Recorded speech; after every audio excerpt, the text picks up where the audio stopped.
कौन है वक्फ बोर्ड? कहाँ से तुम्हारे बाप दादा लेके आया था? तुम्हारे पांच पीढ़ी का नाम नहीं पता तुम्हें, तुम्हारे बाप का नाम नहीं पता, तुम्हारे दादा का नाम नहीं पता, रामलाल श्यामलाल निकलेगा और बाबर औरंगजेब लेके आया था वक्फ बोर्ड। खाते भारत का है, गाते भारत का है, बजाते कहीं और का है। तो एक बार महात्मा गांधी के कब्रिस्तान पर अगर वक्फ बोर्ड या समाधि पर वक्फ बोर्ड अपना दावा ठोक दे, एक बार जो नेहरू 1954 में वक्फ बोर्ड का विस्तार किया था, उसके कब्र पर एक बार जो उसके समाधि पर वक्फ बोर्ड अपना दावा ठोक दे, तब इन सारे लोगों को पता चल जाएगा वक्फ बोर्ड क्या है। जब भी देश में कोई बढ़िया कानून आता है तो कुछ कुर्बानी भी होनी जरूरी है। ऐसी धमकियां राम मंदिर में भी आई थी, ऐसी धमकियां 370 में भी आई थी। मुझे लग रहा है कि बुमराह से अच्छी बॉलिंग हमारे देश के पत्थरबाज करते हैं, बढ़िया टर्नओवर कर देते हैं, एयर फ्लाई कर देते हैं। अगर वक्फ बोर्ड है तो हमें वक्फ बोर्ड चाहिए, तो हमें सनातन बोर्ड चाहिए, तो हमें सनातन बोर्ड चाहिए। जितनी शक्तियां वक्फ बोर्ड के पास है उतनी शक्तियां सनातन बोर्ड के पास भी होनी चाहिए। जमीन चाहिए, गलत फंडिंग चाहिए, देश में पत्थर चलवाना है, देश में बम फुड़वाना है, देश में टुकड़े टुकड़े के नारे लगवाने हैं, देश में प्रशासन को आगजनी करवाना है, तो ऐसे काम ये लोग करते हैं दबाकर। और जब ये लोग ऐसे काम करते हैं तो उसको सीधा करने के लिए एक ऐसे लोगों की जरूरत होती है जो इसकी समाप्ति करे। जोरदार प्रदर्शन हुआ, मुस्लिम लोगों ने खूब जोर से जंतर मंतर पर प्रदर्शन किया और कहा कि सरकार को इस वक्फ बोर्ड के संशोधन बिल को वापस लेना चाहिए। आपकी क्या राय है इस पर? मैडम मुझे एक बात बता दीजिए, भारत को आप कम्युनल देश मानते हैं या सेकुलरिज्म देश मानते हैं? भारत के मुस्लिम समाज भारत को कम्युनल मानता है या सेकुलरिज्म मानता है? क्या मानता है वो? सेकुलरिज्म का नारा पीटते हैं कि भारत धर्मनिरपेक्ष देश है। तो बताइए, भारत जब धर्मनिरपेक्ष देश है तो ये वक्फ बोर्ड यहाँ कर क्या रहा है? तो ये कहते हैं हिंदू बोर्ड है। सुन लीजिए, भारत अगर धर्मनिरपेक्ष देश है तो यहाँ पर वक्फ बोर्ड कर क्या रहा है, जरा ये बता दीजिए। अगर वक्फ बोर्ड है तो हमें वक्फ बोर्ड चाहिए, तो हमें सनातन बोर्ड चाहिए, तो हमें सनातन बोर्ड चाहिए। जितनी शक्तियाँ वक्फ बोर्ड के पास है उतनी शक्तियाँ सनातन बोर्ड के पास भी होनी चाहिए। एक बात बताइए, आप तो एक तरफ कुछ कहते रहते हैं, ये चीज़ जाकर देखें कितनी ज़मीन है उनकी। अगर इतना ज़मीन भारत सरकार के पास आ जाए तो ना जाने कितने हॉस्पिटल बन जाएंगे, कितने कॉलेज बन जाएंगे, कितने जो लोग सड़कों पर रहने को मजबूर है, कितने लोगों को सड़कों पर छत मिल जाएगा। यही तो नहीं चाहते ना, हाँ, यही तो नहीं चाहते। ये चाहते हैं कि हमारी जो जमीन है हमारी रहे, हम उस पे कुछ भी करें। वो दान की दी हुई जमीन है। मांगते हैं लेकिन कागज नहीं दिखाते हैं। जब कहाँ से मिली? अब्बा जान ने दिया क्या? कौन से जान ने दिया? फूफा जान ने दिया क्या? चचा जान ने दिया क्या? कौन से जान ने दिया? जरा ये पूछ लीजिए, उस जान का नाम पूछ लीजिए। ये लोग पहले के तो प्रॉपर भारत में रहते हैं, खाते भारत का है, गाते भारत का है, बजाते कहीं और का है। तो भैया इन लोगों के साथ वही होना चाहिए।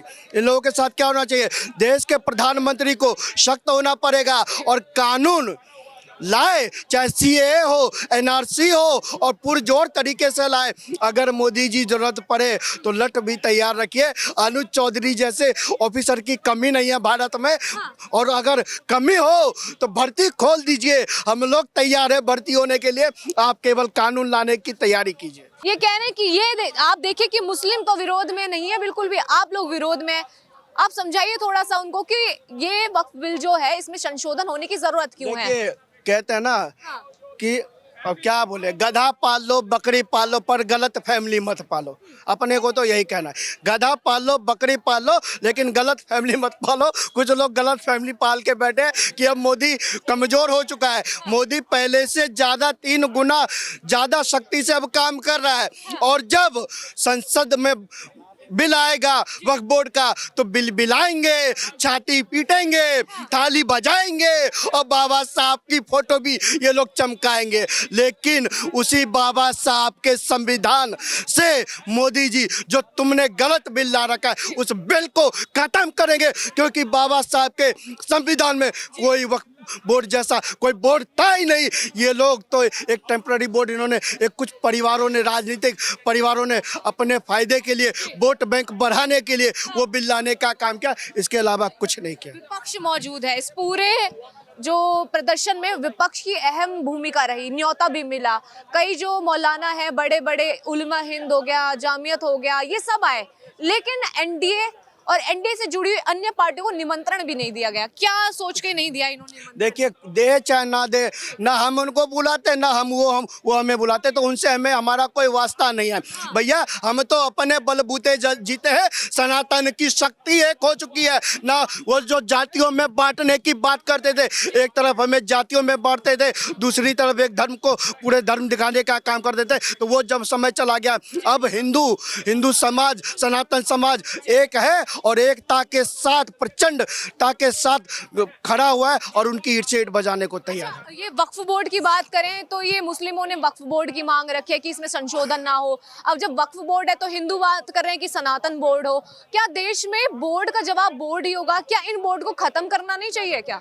मैम देखिए, सनातन बोर्ड की जरूरत कहीं ना कहीं इस देश के मंदिरों की सुरक्षा के लिए बनाया जा रहा है, पर ये बोर्ड कहीं ना कहीं सिर्फ भारत में जमीन कब्जा करने का काम किया जा रहा है। और जो आज जंतर मंतर पे जमीयत उलमा या all India Muslim personal law board, ये 20-30 जो संगठन शामिल हुए थे, मैं इनको हाथ जोड़ के एक बात बोल देना चाहता हूँ, आप जिसके कब्र पे जाना चाहें, जिससे अदा बिदा निदा करना चाहे, जिससे आप प्रार्थना करना चाहे, कर ले, पर वक्फ बोर्ड की समाप्ति आ चुकी है। वक्फ बोर्ड को मिट्टी में मिला के औरंगजेब के कब्र के साथ खत्म कर दिया जाएगा, क्योंकि इस देश में वक्फ बोर्ड नाम था, अब नहीं होगा। क्यों? क्योंकि भारत को कहीं ना कहीं आज विश्व गुरु बनाने के लिए अगर जरूरत पड़ेगी तो जो कदम नरेंद्र मोदी उठाएंगे, उसके साथ 110 करोड़ जनता है, जो 2-4 करोड़ लोग परेशान है, उनको भी सीधा कर दे। सरकार को आता है और देश की जनता को आता है। कुछ मौलाना है जो कह रहे हैं कि ये जो वक्फ बोर्ड है, ये इसको खत्म करने की बात नहीं कर रहे हैं, संविधान को खतरे में डाल रहे हैं, जुल्म करेंगे, इस तरह की बात कर रहे हैं। उस पे क्या? मुझे एक बात बताइए मैम, ये लोग कह रहे हैं कि इस देश में वक्फ बोर्ड जो है वो मुसलमानों को खतरा देगा, मुसलमानों के अधिकार को खत्म कर देगा। अफगानिस्तान में है वक्फ बोर्ड, पाकिस्तान में है, बांग्लादेश में, सऊदी अरब में, इराक में, ईरान में, कहीं पर है?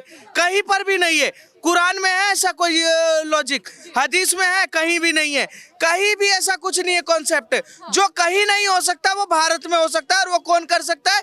कांग्रेस पार्टी, इस देश के वो जो भूमाफिया के संगठन के करता धरता है, ये जमते उलमा वाले हो गए। ये लोग सिर्फ आतंकवादी का केस लड़ते हैं, और उस आतंकवादी का केस लड़ने के लिए जमीन चाहिए, गलत फंडिंग चाहिए, देश में पत्थर चलवाना है, देश में बम फुड़वाना है, देश में टुकड़े टुकड़े के नारे लगवाने हैं, देश में प्रशासन को आगजनी करवाना है। तो ऐसे काम ये लोग करते हैं दबाकर, और जब ये लोग ऐसे काम करते हैं तो उसको सीधा करने के लिए एक ऐसे लोगों की जरूरत होती है जो इसकी समाप्ति करे। आज देश में वक्फ बोर्ड की बहुत नाम हो रही है कि आम मुसलमानों को खतरा है, मुसलमानों के संविधान को खतरा हो जाएगा, मुसलमान इस देश में अनाथ हो जाएगा। तो मैं जानकारी के लिए बता दूं, मुसलमान अनाथ नहीं हो जाएगा, इस देश के भूमाफिया के करता धरता अनाथ हो जाएंगे, और उसको करना जरूरी है।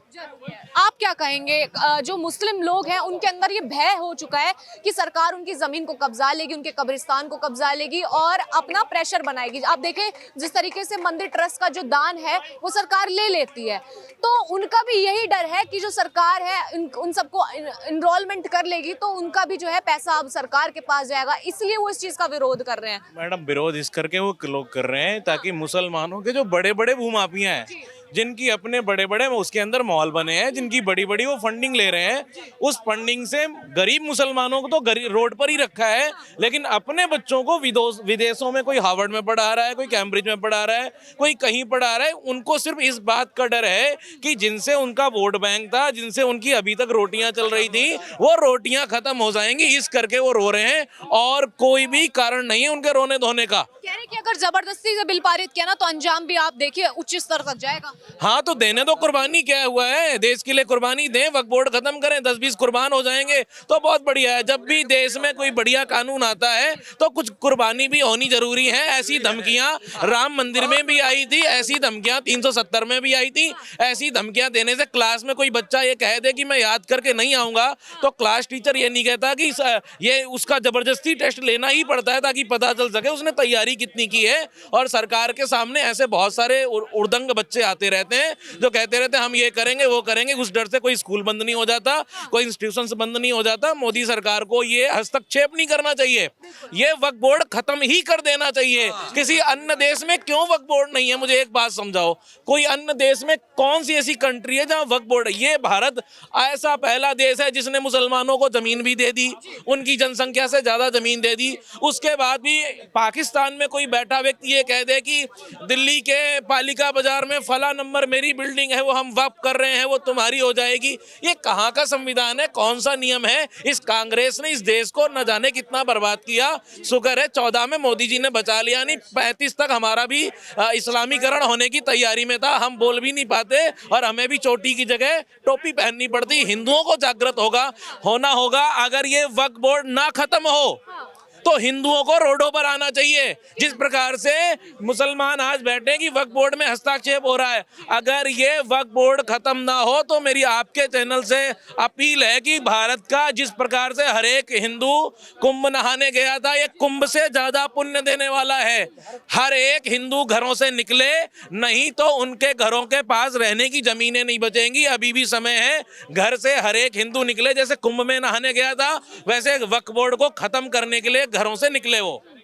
देखिए, आज जिस तरीके से प्रदर्शन हुआ उसका क्या नतीजा निकलेगा? क्या सरकार इस बिल को वापस ले लेगी या फिर जिस तरीके से ये बिल आया है उसी तरीके से लागू भी हो जाएगा? लेकिन मुस्लिम पक्ष इसके विरोध में है कि ये बिल लागू नहीं होना चाहिए।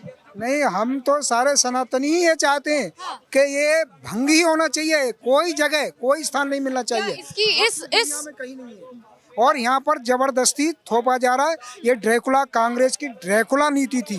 सनातनियों का खून पीने के लिए कांग्रेस ने ये चाल चली। उन्होंने क्या काम किया कि इस्लाम के नाम पर पाकिस्तान और पूर्वी पाकिस्तान दे दिया गया। अब इनकी नेहरू और गांधी की जो सोच थी कि अब हम क्या तरकीब अपनाई जाए कि भारत को पूरी तरह से हम इस्लामिक राज्य बना दें। तो फिर कांग्रेस 1954 में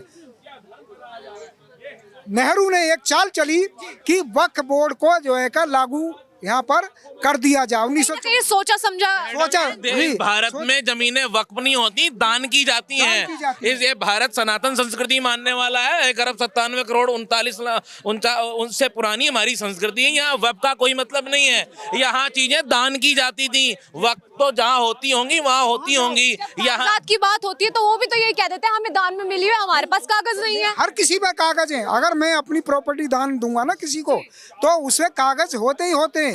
अगर मैंने अपने कागज उसके पास नहीं होंगे जो इस देश के नहीं होंगे। जो इस देश के हैं उनके पास कागज है नहीं। आप अपने पिताजी से, पिताजी के कागज आपकी परंपरा में चले आ रहे हैं। जिनके पिताजी पाकिस्तान के थे, जिनके अब्बू बांग्लादेश के थे, जिनके अब्बू अफगानिस्तान के थे, ईरान के थे, इराक के थे, बाबर के जो वंशज थे, उनके पास कागज नहीं है। हमारे पास 6 पुस्तकों के कागज हैं। जो कहो वो खोल के मैं कागज आपको। हाँ जी, 6 पुस्तकों के कागज है। मैं वंशावली भी गिना सकता हूँ। उनके पास नहीं है। मैं घबरा भी रहे हैं। घबराएंगे ना, घबराएंगे। जो तार से नीचे आते तो घबराएंगे, तार के नीचे से आएंगे, पैसे दे के आएंगे। जो 2014 से पहले कांग्रेस की सरकार थी उसमें कई लाख, और ये लगा लो इंदिरा गांधी ने 1975 में, 1972 में 10 करोड़ अवैध बांग्लादेशी को जब भारत के अंदर शरण दिया था, तो ये उन्हीं की नाजायज औलादे पैदा हो रही है। आज पैदा हो के कई जनसंख्या बढ़ गई है। मैडम एक बात मुझे बताओ, इस कैमरा के कागज हैं आपके पास की नहीं है? क्यों? क्योंकि आपका अपना कैमरा है ना। जिसकी अपनी जमीन है उसके पास होंगे कागज, क्यों नहीं होंगे? जो बाहर से भाग करके आए, कन्वर्ट हो गए, उनके पास कहां से कागज होंगे? मोबाइल के साथ एक कागज मिलता है कि नहीं मिलता है? बिल मिलता है कि नहीं मिलता? जो इस देश के हैं उनके पास कागज हैं। जो इस देश पर जबरदस्ती घुसे, ना उनके पास पासपोर्ट है ना कागज है। भारत की सरकार को लात मार के उन्हें यहाँ से भगाना चाहिए। आपके हिसाब से वक्फ बिल जो आया है वो किस तरीके से सही है, और वक्फ बोर्ड का काम क्या होता है और कर क्या रहा है, आप ये बताइए। देखो, वक्फ बोर्ड जो वक्फ बिल है, जो ये आया था, ये लगा लो एक्ट 1954 में आया था। और ये जो इसकी संगठन बनी थी 1919 में, जमायत उलमाए हिंद जो उसको चलाता है, अलकायदा PFI संगठन जैसे चलाता है। और 1954 में ये बना था और 1995 में इसको ताकत मिली थी वक्फ बोर्ड को। और ये लगा लो वक्फ बोर्ड ये 2013 में, हाँ 2013 में अमेंडमेंट हुआ था। और ये लगा लो वक्फ बोर्ड का काम सिर्फ है कि उनके हिंदू ही नहीं, उसके खुद अपने कौम के लोग कहीं ना कहीं परेशान होते हैं, जो गरीब और मजबूर होते हैं। और हिंदू लोगों को तो पलायन कर दिया जाता है। मस्जिद खरीद ले, ये लगा लो घर खरीद लेते हैं ब्रह्मपुरी में, और घर खरीद के वहाँ मस्जिद बना देते हैं वहाँ पे। इनका एक सेकंड, इनको बस कुछ नहीं करना, बाबर औरंगजेब के अपने साथ बांध के लाएगा वक्फ बोर्ड। अगर वक्फ बोर्ड ही चाहिए तो ब्लैक बोर्ड ले लो, उस पर लिखो वक्फ बोर्ड, उसमें लिखो ओबीसी बोर्ड, उसमें लिखो सारे बोर्ड जितने तुम ये लगा लो। हज की सब्सिडी लेते हो, जो भी तुम लेते हो राशन वगैरह, तुम्हें इतनी सुविधा मिलती है भारत सरकार से, इतनी तो किसी हिंदू को भी नहीं मिलती होगी। एक बात कहना चाहूंगी, असदुद्दीन ओवैसी भी इसके सपोर्ट में कि ये बिल पारित नहीं होना चाहिए, लेकिन शाहबुद्दीन रिजवी जो बरेलवी वाले हैं वो भी इसके खिलाफ में कह रहे हैं कि जो सरकार कदम उठा रही है बढ़िया है। बढ़िया। देखिए यहाँ पे भी अगर देखा जाए तो कुछ मुस्लिम इसके सपोर्ट में, कुछ लोग इसके विरोध में। देखो, मैं सबसे अच्छा मुस्लिम अभी के टाइम में जानना चाहूंगा तो डॉक्टर रिजवान अहमद जी है। उनकी बात से मैं सहमत रहता हूँ और उनको मैं उनकी बातें मैं हर चीज़ें सुनता हूँ। और वो कहीं ना कहीं वो भी कहते हैं कि जो भटके हुए जो पागल जो है ना, उनको भटकाने के कहीं ना कहीं कट्टरपंथी लोग और जो देश में बैठे हैं जो धर्म के ठेकेदार, वो भटकाने का काम करते हैं कई मुसलमानों को। ठीक है, ये नहीं कि भाई वो एपीजे अब्दुल कलाम जैसा बने, उस्ताकुल्ला खान जैसा बने, बिस्मिल्लाह खान जैसा बने, वीर अब्दुल हमीर जैसा बने। कहीं ना कहीं अच्छा बनो ना, पढ़ लिख के। क्या ये औरंगजेब जैसी और ये जिहादी मानसिकता जैसी बातें करते हो? पढ़ लिख के भी तुम जाहिल गवार जैसी हरकतें करते हो। कौन है वक्फ बोर्ड? कहाँ से तुम्हारे बाप दादा लेके आया था? तुम्हारे पांच पीढ़ी का नाम नहीं पता तुम्हें, तुम्हारे बाप का नाम नहीं पता, तुम्हारे दादा का नाम नहीं पता, रामलाल श्यामलाल निकलेगा और बाबर औरंगजेब लेके आया था वक्फ बोर्ड है? कौन सा वक्फ बोर्ड है? आज जिस तरीके से प्रदर्शन हुआ है, कह रहे हैं कि ये तो ट्रेलर था, अगर इसका जो है इस बिल को वापस नहीं लिया गया तो शाहीन बाग बना देंगे। विरोध जो कर रहे हैं वो कह रहे हैं कि अलग अलग राज्यों तक लेकर जाएंगे, आवाज को उठाएंगे, कुर्बानी दे देंगे, इस तरह की बात कर रहे हैं। देखिए, शाहीन बाग बनाने की जितने जैसी बात कर रहे हैं, तो इस देश के अंदर में संविधान है, कानून है, राष्ट्रपति है, प्रधानमंत्री है, मुख्यमंत्री है, पुलिस प्रशासन, सब कुछ है। तो शाहीन बाग बना दो या फिर धरना प्रदर्शन करो, उसके लिए भी इलाज है। ठीक है ना। दूसरी बात यह भी है कि वक्फ बोर्ड जो इस समय हमारे देश में चल रहा है, योगी जी सीधा बोलते हैं कि ये भूमाफिया है। आप एक बात बताइए, मैं जैसे कि ये भाई हैं, अब मैं बोल दूं भैया आपका जो जमीन है वो मेरा है और मेरे पास कागज नहीं है, तो ये तो वही वाली बात होगी कि मैंने इसके जमीन पर कब्जा कर लिया, जबरदस्ती कर लिया कब्जा, तो ये तो कब्जा है ना। अगर मेरे पास कागज है तो इसको खाली करना पड़ेगा। नहीं, सरकार ही हमारे मस्जिदों में घुसने की कोशिश कर रही है, कभी 3 तलाक लाती है, कभी मदरसों में घुसने का प्रयास कर रही है, अब इस तरीके की बिल ला रही है। इस देश के अंदर में ऐसे बहुत से जगह हैं जहां पर कब्जा किया भी गया है, वहां पर अवैध रूप से घर भी बनाए गए हैं, बहुत सारी चीजें बनाई गई हैं। जबकि आप उत्तराखंड में देखेंगे तो एक वहां पर बना हुआ था, उस पर सरकार ने बोला कि हमारी जमीन वापस दे दो, तो अब पत्थरबाजी हो गई। अब ये पत्थरबाजी कौन है समझ में नहीं आता, या पत्थरबाजी क्यों कर देते हो? मुझे लग रहा है कि बुमराह से अच्छी बॉलिंग हमारे देश के पत्थरबाज करते हैं, बढ़िया टर्नओवर कर देते हैं, एयर फ्लाई कर देते हैं। तो सीधी सी वाली बात यही है, सीधी सी बात यही है कि हमारे देश के अंदर जो ये कानून आ रहा है ना, इसको जो लोगों को समर्थन करना चाहिए। क्योंकि अगर मैं देशभक्त हूँ और संविधान को मानता हूँ और बाबा साहब अम्बेडकर को मानता हूँ, तो उस संविधान का समर्थन करूंगा, ना कि उसका विरोध करूंगा। विरोध कर रहे हैं कौन लोग हैं, मेरे को समझ में नहीं आ रहा है। अगर एक बात बताइए, वक्फ बोर्ड को बने हुए कितना समय होगा? उसका जो एक कानून था कि 100 साल भी नहीं हुए हैं, ठीक है ना, 100 साल हो गए होंगे, ठीक है। 1500 साल पुराने मंदिर पे कहते हैं ये भैया वक्फ बोर्ड का था। वक्फ बोर्ड कब आया? 1500 साल पुराना पत्थर कौन था वहां पे भाई? महाकुंभ की जमीन पर भी यही कहा गया था कि ये जमीन वक्फ की है। हाँ, वहाँ बताइए, कमाल की बात है, 400 साल पुराने जहाँ से वहाँ पे मतलब महाकुंभ हो रहा है, करे वक्फ बोर्ड 400 साल पुराने, कहाँ से हो जाएगा? कैसे? ये सब वही वाली बात है कि भैया कब्जा करना चाहते हो, लेकिन इस पे जो कानून आएगा ना, मैं कह रहा हूँ ना, जैसे योगी आदित्यनाथ जी ने बोला है कि 1-1 इंच करके लेंगे, और जो कानून बना के लेके आएंगे उसी से लोग परेशान, और 1-1 इंच करके लेंगे भी। अभी अंग्रेजों ने ये पूरा सीपी बना हुआ है, ईसाइयों ने कभी अंग्रेजों ने बोला है कि हमारी जमीन है? अंग्रेजों ने ये लगा लो इतना जो भी चर्च वगैरह बनाया है, जो भी मतलब उन्होंने हॉस्पिटल बनाया, स्टेफन हॉस्पिटल बनाया कश्मीरी गेट में 30,000 में, उन्होंने कभी बोला है कि हमारी जमीन है? जाते हैं ना सारे लोग। तो यार ये लोग, इनकी मानसिकता यही है, ये मतलब वक्फ बोर्ड इनके बाप दादा को पता है नहीं, इनको चाहिए वक्फ बोर्ड। और फिर कहते हैं कि ये हिंदुस्तान किसी का बाप का नहीं है, कहते हैं किसी का बाप का हिंदुस्तान है। जिसके अब्बा ले चुके पाकिस्तान, अफगानिस्तान, तो उसके बाप का भी हिंदुस्तान थोड़ी है। क्या कहेंगे आप जिस तरीके से इस बिल का जो है विरोध किया जा रहा है? भैया, कुछ लोग होते हैं मूर्ख, कुछ महामूर्ख होते हैं और कुछ समझदार होते हैं, ठीक है। तो समझदारों की श्रेणी में मुसलमान आता है, मूर्ख और महामूर्ख की श्रेणी में हम आते हैं। बिल आया, इंट्रोड्यूस हुआ, उसके क्लास किसी को पता है क्या क्या है नहीं मालूम, प्रदर्शन कर रहे हैं ना, इसको बोलते हैं पॉलिटिकल अवेयरनेस। वो उनको मालूम है कि ये हमारे अगेंस्ट है, ठीक है, क्यों है मालूम नहीं, बट उनको मालूम है। तो ये कहानी इस देश में चलती रहेगी। क्यों तब तक चलेगी जब तक इस देश का क्लियर बंटवारे का इंडिकेशन जो है, नेहरू लियाकत पैक्ट इंप्लीमेंट नहीं होता। भैया, तुमने हिस्सा ले लिया, इज्जत के साथ अब जा सकते हैं, सीधी सीधी बात। यही इलाज हैं आप लोग? है। इनका यही इलाज है कि आपने पाकिस्तान और जो आज का बांग्लादेश है, जिसे पहले पूर्वी पाकिस्तान कहते थे, तुमको हिस्सा मिल चुका है। आप राजी के साथ, सम्मान के साथ आप जाइए, हम आपको ट्रेन के द्वारा छुड़वा देंगे, कुछ को हवाई जहाज से पहुंचा देंगे, कुछ को भाई बस भी पहुंचा देंगे जब इन्हें जरूरत। जरूरत ना हवाई जहाज की जरूरत नहीं भैया, ट्रेन में पकड़ो, अटारी बॉर्डर पे जाओ, नहीं पार होते 1 लाख पीछे से मारेंगे, पहुंच कह जाओगे। रहे हैं कि जो इस बिल के विरोध कर रहे हैं वो पाकिस्तान जा सकते हैं, क्या कहेंगे जाना आप? ये नियम है, ये कानून, ये नियम है। इस्लाम के नाम पर जब देश का विभाजन हुआ था तो उन्होंने खुद कहा था, लियाकत अली और जिन्ना के शब्द, ये हमारे शब्द नहीं है, कि हमारा खान पीन, हमारा रहन सहन। एक आखिरी सवाल करें। देखिए, सबसे पहली बात है कि वक्फ बोर्ड को आप वक्फ बोर्ड छोड़िए, कैंसर बोर्ड कहिए, क्योंकि इसीलिए कैंसर बोर्ड कहिए क्योंकि इन्होंने जिस तरह से भारत पर कब्जा किया हुआ है और तमाम तरह के दलित, शोषित, वंचित लोगों का जमीन पर कब्जा किया हुआ है। मैं तो कहता हूं, आज अगर विपक्ष के किसी नेता को लगता है कि वक्फ बोर्ड बहुत अच्छी चीजें हैं, तो एक बार महात्मा गांधी के कब्रिस्तान पर अगर वक्फ बोर्ड या समाधि पर वक्फ बोर्ड अपना दावा ठोक दे। एक बार जो नेहरू 1954 में वक्फ बोर्ड का विस्तार किया था, उसके कब्र पर एक बार जो उसके समाधि पर वक्फ बोर्ड अपना दावा ठोक दे, तब इन सारे लोगों को पता चल जाएगा वक्फ बोर्ड क्या है। पत्रकार महोदय, अगर इस देश में संविधान और कानून है बराबर के लिए, तो वक्फ बोर्ड के अमेंडमेंट के लिए संविधान के अंदर लॉ क्यों नहीं है? इन चीजों को समझना पड़ेगा आज, और तमाम तरह के लोगों को आज खड़ा होना चाहिए। या तो आप वक्फ बोर्ड खत्म कर दीजिए और मिलजुल कर रहिए भाईचारा के साथ, या फिर आप सनातन बोर्ड बनवाइए, सिख बोर्ड बनवाइए, ईसाई बोर्ड बनवाइए, क्रिश्चियन बोर्ड बनवाइए। इसमें फिर संविधान की जरूरत क्या है? बोर्ड से चल जाएगा देश? मैं वही तो कह रहा हूँ कि एक तरफ तो हिंदुओं को कह रहे हैं आप संविधान से चलने के लिए, लेकिन आप शरीयत से चल रहे हैं। आप वक्फ बोर्ड को अल्लाह की जमीन बताते हैं। अरे पत्रकार महोदय, आपको पता होनी चाहिए, वक्फ बोर्ड की शुरुआत जब मोहम्मद पैगंबर साहब से हुई थी तो उन्होंने कहा था उनको अगर कोई जो लोग थे उनको 7 बगान दिया था दान में, तो उन्होंने कहा था कि इस बगान को गरीब, शोषित, वंचित लोगों में बांटा जाएगा। लेकिन आज वक्फ बोर्ड पे मौलाना कब्जा कर लिया है टोटल तरीके से। वो उस फंड से जो इनकम होता है उनसे आज टेरर फंडिंग होता है, तमाम तरह के देश विरोधी गतिविधियों में इनका इन्वॉल्वेशन होता है, और इन सारे लोगों पर प्रतिबंध लगनी चाहिए और वक्फ बोर्ड बिल्कुल भारत से समाप्त होनी चाहिए।